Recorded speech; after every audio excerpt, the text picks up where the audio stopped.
सोचिए, आप अपने शरीर से बाहर हैं, ऊपर की ओर देख रहे हैं। आपकी आंखों के सामने आपका शरीर पड़ा है, लेकिन आत्मा आपने इसे छोड़ दिया है। लेकिन कुछ आत्माएं इतनी क्षतिग्रस्त होती है कि वे अपने आध्यात्मिक घर लौटने से इनकार कर देती है।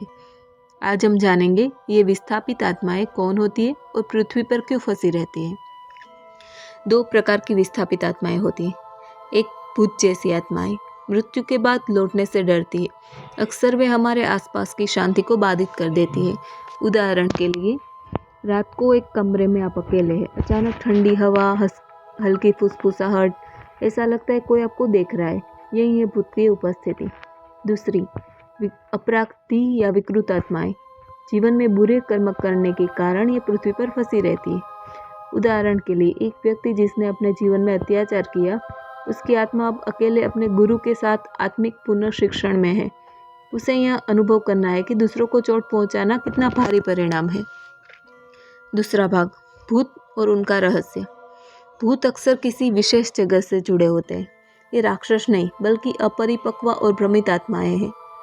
उदाहरण के तौर पर, एक पुराना महल, रात का समय, अचानक दरी के नीचे हल्की ध्वनि, यह कोई शरारत नहीं, बल्कि एक भूत अपनी शांति पाने के लिए कुछ समय तक पृथ्वी पर ठहरना चाहता है।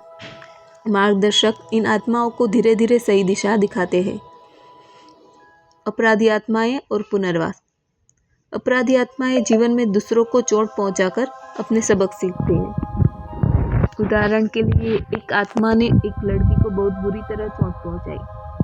उसके अगले जन्म में उसे खुद को प्रताड़ित महिला के रूप में अनुभव करना पड़ा, ताकि वह समझ सके कि दूसरों को चोट पहुंचाना कितना भारी परिणाम लाता है। ये कोई सजा नहीं है, बल्कि सीखने और सुधारने का अनुभव है। कर्म और न्याय। प्राचीन मिस्र में मृत्यु के बाद आत्मा का न्याय तराजू पर होता था। आधुनिक आध्यात्मिक दृष्टि कहती है कि सभी आत्माओं को स्नेह और धैर्य के साथ स्नान मिलता है। कठिन कर्म करने वाली आत्माएं पुनर्प्रशिक्षण और पुनर्निर्माण से गुजरती है।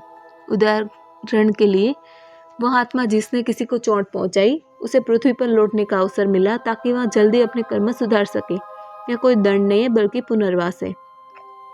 मुख्य संदेश: हमारे हर कार्य और हर सोच का असर हमारी आत्मा पर पड़ता है। हम जीवन में सुधारने और सीखने के लिए लौटते हैं। चाहे आत्माएं भूत हो या अपराधी, उनका उद्देश्य है सीखना और सुधारना। मृत्यु के बाद सभी आत्माओं को लौटने और सुधारने का अवसर मिलता है।